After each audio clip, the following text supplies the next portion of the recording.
ఈ భారతదేశంలో ముస్లిం గా ఉండొచ్చు, క్రిస్టియన్ గా ఉండొచ్చు, హిందూ మాత్రం సెక్యులర్ గా ఉండి సావాలన్నమాట. వాళ్ళు చేసినవన్నీ వింటూ ఉండాలి, వాళ్ళు అన్నవన్నీ పడుతూ ఉండాలి, వాళ్ళు ఏం చేసినా నోరు మూసుకొని ఉండాలి.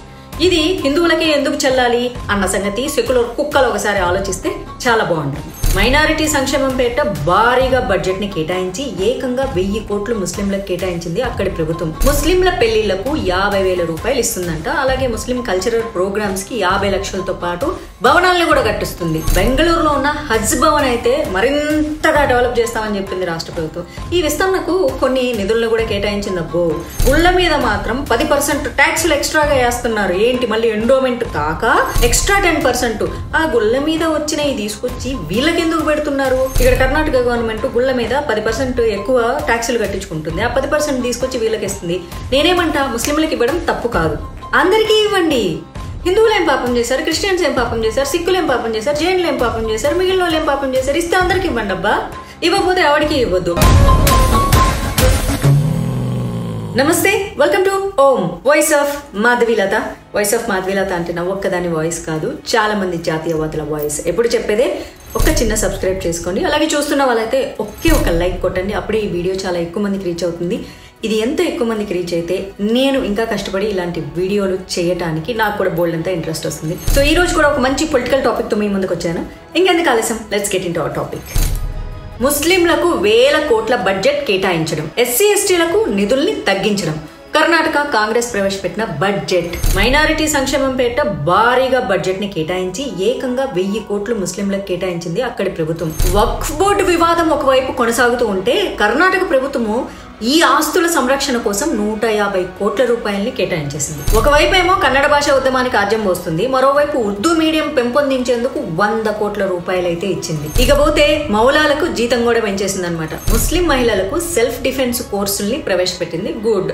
వెరసి బడ్జెట్ అంతా ముస్లిం లీగ్ బడ్జెట్ ని అయితే తలపిస్తుంది. ఒక్క మాటలో చెప్పాలంటే కర్ణాటక కాంగ్రెస్ ప్రవేశపెట్టిన బడ్జెట్ పాకిస్తాన్ లో జిన్నా ప్రభుత్వం ప్రవేశపెట్టినట్లయితే నాకు అనిపిస్తుంది. మరి మీకేమనిపిస్తుంది చెప్పండి. ఇటీవల అయితే కర్ణాటక ప్రభుత్వం అసెంబ్లీలో బడ్జెట్ ని ప్రవేశపెట్టింది. అందులో ముస్లిం వర్గానికి ప్రత్యేకంగా 1000 కోట్ల రూపాయల నిధులను అయితే కేటాయించింది. ముస్లింల పెళ్లిళ్లకు 50,000 రూపాయలు ఇస్తుందంట. అలాగే ముస్లిం కల్చరల్ ప్రోగ్రామ్స్ కి 50 లక్షలతో పాటు భవనాలను కూడా కట్టిస్తుంది. అయ్య బాబోయ్. కర్ణాటక ఎగ్జామినేషన్ అథారిటీ ఒకటి ఉంది కదా, ఇది పోటీ పరీక్షలు అప్పుడప్పుడు నిర్వహిస్తూ ఉంటుంది. ప్రభుత్వ ఉద్యోగాలకు ఈ అథారిటీ కిందనే మనము అప్లై చేసుకోవాలి. అందుకు పరీక్ష ఫీజును కూడా చెల్లించాల్సి వస్తుంది కదా మనం. ఈ ఫీజులో ముస్లింలకు 50% డిస్కౌంట్ ప్రకటించిందబ్బా రాష్ట్ర ప్రభుత్వం. దీంతో పాటు రాష్ట్రంలో ఉన్నటువంటి ఉల్లాపట్నంలో ముస్లిం మహిళలకు రెసిడెన్షియల్ కాలేజీలు కూడా కట్టిస్తామని బడ్జెట్ లో ప్రకటించేశారు సిద్దిరామయ్య. అంతేకాదు ముస్లిం వర్గం ఎక్కువగా నివసించే ప్రాంతంలో అయితే ఐఐటి కాలేజీలను కూడా ఏర్పాటు చేస్తామని ప్రకటించారు, ఓన్లీ ముస్లింల కోసమే. అయితే ప్రభుత్వము ఈ ముస్లిం డామినేషన్ ఏరియాలని గుర్తించినట్లయితే అనిపిస్తోంది కదా, ఇదే జరిగితే భవిష్యత్తులో పెద్ద ప్రమాదానికే దారితీస్తుంది. ప్రస్తుతం యూకేలో ఇలాంటి ముస్లిం డామినేటెడ్ ఏరియాలు చాలా ఉన్నాయి. ఇక అక్కడి ప్రభుత్వాలు గుర్తించాయి వాటిని. ఆ ఏరియాలో లా అండ్ ఆర్డర్ చాలా సున్నితంగా ఉంది. బయట వాళ్ళు ఈ ప్రాంతాలకు వెళ్ళినప్పుడు చాలా చాలా జాగ్రత్తగా ఉండాలని చెప్పేసి అక్కడి పోలీసులు, ఏది యూకే పోలీసులు చెప్తున్నారు. అనుకోకుండా ఏమైనా జరిగితే ప్రాణాలకే ప్రమాదం అని, తాము కూడా ఏమీ చేయలేమని చెప్పేసి అక్కడ పోలీసులు చేతులు ఎత్తేశారు. అక్కడ అల్లర్లు సైతం జరిగే అవకాశాలు చాలా ఉన్నాయి. మనకు చార్మినార్ ఏరియా ఒకప్పుడు సెన్సిటివ్ కదా. ఆయా ప్రాంతాల్లో ఇతర మతాల వాళ్ళు మతపరమైన ఆచారాలను పాటించకుండా నిషేధం కూడా ఉంటుంది. ఇక మరీ వీలైతే అక్కడ ప్రత్యేక చట్టాలు సైతం కూడా, అంటే షరియా చట్టాలు అవుతాయన్నమాట. అదృష్టవశాత్తు అటువంటి ఏరియాలు భారతదేశంలో ఇప్పటికే లేవు అని మనం అనుకుంటున్నాం, కానీ కొన్ని ప్రాంతాల్లో ఎక్కువగా ఉన్నాయి. బెంగాల్, కేరళ ఇట్లాంటి చోట, ఇప్పుడు కర్ణాటకలో కూడా ఉన్నాయన్నమాట. కర్ణాటక ప్రభుత్వం ఇప్పుడు అటువంటి ఏరియాలను కనుక గుర్తిస్తే అది ఫ్యూచర్ లో చాలా పెద్ద డేంజర్ కి అవకాశం అయితే మనకు లేకపోలేదు, అది మనకు కళ్ళకు కనిపిస్తుంది. దీంతో పాటు ప్రస్తుతము రాజధాని నగరం అంటే బెంగళూరు అనమాట. బెంగళూరులో ఉన్న హజ్ భవన్ అయితే మరింతగా డెవలప్ చేస్తామని చెప్పింది రాష్ట్ర ప్రభుత్వం. ఈ విస్తరణకు కొన్ని నిధులను కూడా కేటాయించింది. అబ్బో, మరిన్ని భవనాలను కూడా ఫ్యూచర్ లో కడతామని కూడా చెప్పింది. అంటే ఈ 5 ఏళ్ళు పూర్తయ్యే లోపు అనమాట. ఇప్పటి వరకు ఇస్తున్న స్కాలర్షిప్లు సైతం ఇంకా పెంచుతామని చెప్పేసి ప్రకటించింది. గుళ్ళ మీద మాత్రం 10% 10% ట్యాక్సులు ఎక్స్ట్రాగా వేస్తున్నారు. ఏంటి మళ్ళీ ఎండోమెంట్ కాక ఎక్స్ట్రా 10% ఆ గుళ్ళ మీద వచ్చినవి తీసుకొచ్చి వీళ్ళకెందుకు పెడుతున్నారు? ఇది మరి హిందువులు చాలా ఆలోచించాలి. ఎందుకంటే మన ఇప్పుడు తెలంగాణలో కూడా కాంగ్రెస్ ప్రభుత్వం ఉంది, మన రేవంత్ రెడ్డి అంకుల్ అదే పెడతాడేమో అని చెప్పేసి నాకు కూడా డౌట్ గా ఉంది. మరి మీకు కూడా అలా అనిపిస్తే చెప్పండి నాకు. దీంతో పాటు ప్రస్తుతం వక్ఫ్ బోర్డు అంశం దేశవ్యాప్తంగా ఇప్పుడు చాలా పెద్ద సంచలనం కదా. ఈ బోర్డు తనకున్న అపరిమిత అధికారాలను ఉపయోగించుకొని ప్రజల భూముల్ని కబ్జా చేస్తుంది. ఇది అందరికీ తెలుసు. ఎన్నో ఏళ్లుగా పంట పండించుకుంటున్న భూముల్లో ఉన్న బలంగా బోర్డులు పాతేస్తున్నారు. ఆ భూములు తమవేనని వాదిస్తుంది. హైదరాబాద్ లో ఉన్న మ్యారియట్ హోటల్ కూడా వాళ్ళదేనంట. ఇప్పుడు దీనిపైన పెద్ద ఎత్తున వివాదం అయితే ఉంది కదా. కర్ణాటకలో ఏకంగా 1500 ఎకరాల భూమిని ఆక్రమించిన వివాదం ఇప్పటికీ కొనసాగుతూనే ఉంది. ఇటీవలే రాష్ట్ర ప్రభుత్వం పైన ఈ విషయంలో పెద్ద ఎత్తున పెద్ద గొడవ కూడా చెలరేగింది. అయినా సరే ఈ బోర్డుకు రాష్ట్ర ప్రభుత్వము నిధుల్ని మళ్ళీ కేటాయించింది. రాష్ట్రంలో వక్ఫ్ ఆస్తుల పరిరక్షణతో పాటు ముస్లింల శ్మశాన వాటికలు కాపాడుకోవడానికి 150 కోట్ల నిధులను కూడా కేటాయించింది మన సిద్దిరామయ్య ప్రభుత్వం కర్ణాటకలో. ఇదే కాదు, ముస్లిం మహిళల కోసమే ప్రత్యేకంగా సెల్ఫ్ డిఫెన్స్ కోర్సులు కూడా అందిస్తామని చెప్పింది కదా. అయితే బడ్జెట్ లో అందుకు సంబంధించి నిధులను కూడా కేటాయించింది.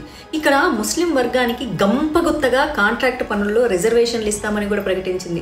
ఇది కూడా ఇచ్చింది. యాక్చువల్లీ చెప్పాలి అంటే ఇది రాజ్యాంగ వ్యతిరేకం కూడా. ఒక మతానికి గంపగుత్తగా రిజర్వేషన్లు ప్రకటించడం 100% రాజ్యాంగ విరుద్ధం. అంబేద్కర్ రాజ్యాంగాన్ని రూపొందించే సమయంలో మతం ప్రాతిపదికన రిజర్వేషన్లు ప్రకటించలేదు.